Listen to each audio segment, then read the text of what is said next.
Hey everyone, Tim Schofield here from QBKing77.com. Time for a review video, this time of the Logitech Keys to Go wireless keyboard, and it is definitely to go. It's very thin, very light, extremely portable keyboard. Now, it is going to run you $70 on Amazon, Logitech, various websites. I'll link to it in the description. But it's a bit pricey, so let's go ahead and take a look at it, see if the design, the features of it are good enough to essentially be worth the price.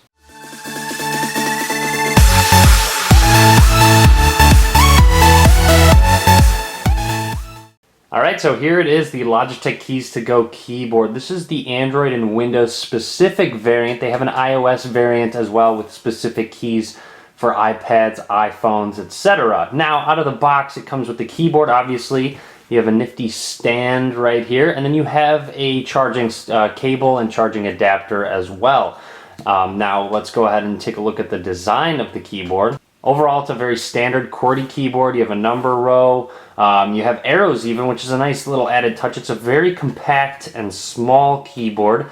You'll see on the right side here, you do have your micro USB charging slot and then an on-off switch, which is red or green depending on the status of the device. Now, this is a mechanical keyboard, which is covered in something that Logitech is calling fabric skin, which is actually going to protect it from things such as dust, dirt, water as well. I've actually spilled water on it and it protected it very well. You'll see you can clean it off very easy. It dries quickly. It's important to note though that on the outside there that micro USB slot isn't necessarily protected, so I don't know how it's going to react if you accidentally spill some kind of liquid inside of it. Now, there's definitely a very good reason this is called Keys to Go, because it's essentially the ultimate portable keyboard, wireless keyboard. It's super thin.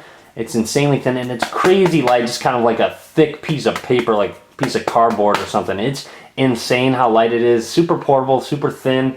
Here's a 9-inch tablet. It does a decent job at covering the screen if I want to carry it around with both. And you'll see, here's with the Nexus 9 and the keyboard itself, it's really great just kind of covering the screen a bit if you want to slide it into a backpack. It's super thin, doesn't take up much space at all. Now, with the fabric skin, it allows for a little softer press to the keyboard, which kind of gives it a little bit less tactile feedback. They've done a really good job at raising the keys just enough where you can feel the difference between the two when you move keys, so you're not accidentally pressing in between both of them. However, with the less tactile feedback, you might accidentally have an error where you press right in between, and it accidentally does too. You get used to it over a little bit of time. It's very compact, so there are very close together keys, so really bigger hands are going to take a little bit of time to get used to it just because it's so compact and portable. Alright, so let's take a look at the plastic stand that does come with this keyboard as well, and I found that it works very well. This slot is made for your specific phone or tablet. It's pretty universal as well.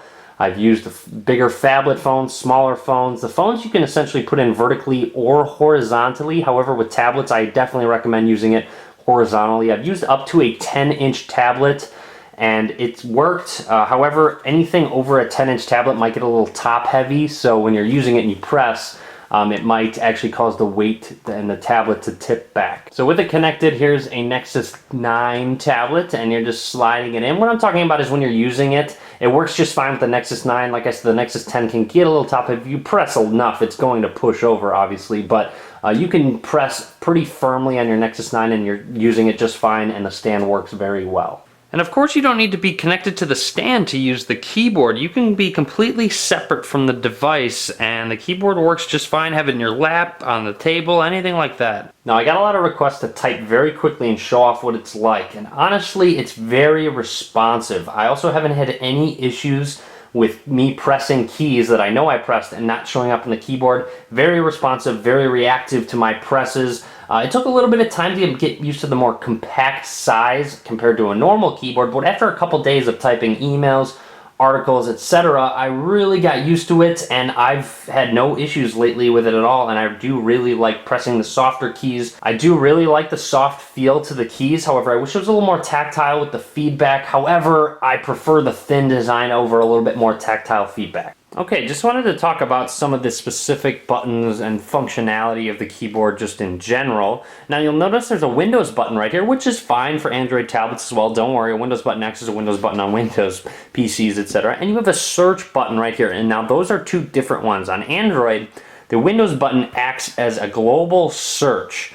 So no matter if you're in an app or anything, it'll open up that Google search bar and you can search the web for whatever. Now the search button actually acts as an in-app search. So let's say, for example, there's a search within the Google Play Store. You'll see there is a Google Play search within apps. That's going to open up that specific one. Now if I press the Windows button, it's going to open up my Google web search instead. Now you also have cut, copy, paste, where you have to hold the function button first, and I find myself not using them too much. The one I use the most is paste, because you essentially have to touch the screen to copy or cut the text first, but the paste shortcut's actually pretty useful. There's also a convenient screenshot button up at the top. You'll see it takes a very quick screenshot and works very well. I found that the keys that I use the most are essentially the media buttons. Those are super useful for me. I use my tablet a lot for listening to music, pairing to speakers, etc. And it's great. You also notice you have a back or escape button, home button, recent apps button. The recent apps button is okay.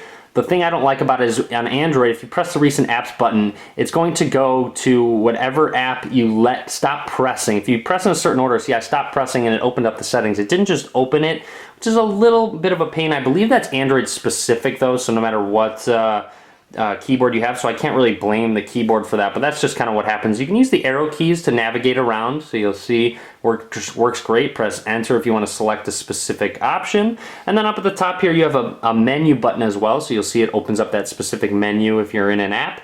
You have a email button down there. You have a music button, which opens up the standard music app, whichever one you have installed. Bluetooth, obviously, to pair it. And then at the end here, you do have a battery button, which gives you the status of the keyboard, and battery life's been great. I haven't even had to charge it yet. They talk about 3 months battery life. I haven't had this yet for 3 months yet, and it still hasn't died. You can press and hold the function button and then this button to lock the screen, and that's a little bit tedious for me. I wish it was just one button. I wish the battery status is the function button and the lock button's right up here in the top right. And that's really about it. So I'm not really missing any buttons on this keyboard. I don't wish there was a number pad, obviously. I don't miss any buttons. They included just about everything that I would have wanted in a keyboard. All right, so now time for some final thoughts on the Logitech Keys to Go keyboard. Honestly, I love it. It is fantastic. My favorite keyboard out at the moment. It's portable, it's light, it's thin. It's everything I personally need because I'm always carrying my tablet around. However, I do find myself using my laptop a little bit more than my tablet, just kind of day-to-day use, especially because I'm editing videos a lot, etc. And it seems to me it's a little bit too pricey. If you are someone that uses your tablet as a laptop replacement, using it all the time, it might be worth it for the $70. However, for the standard user, I don't think it's worth $70. $50, I would say go for it, but 70 is just a little bit too high for me personally. But like I said, if you use your tablet all the time, you really need a keyboard.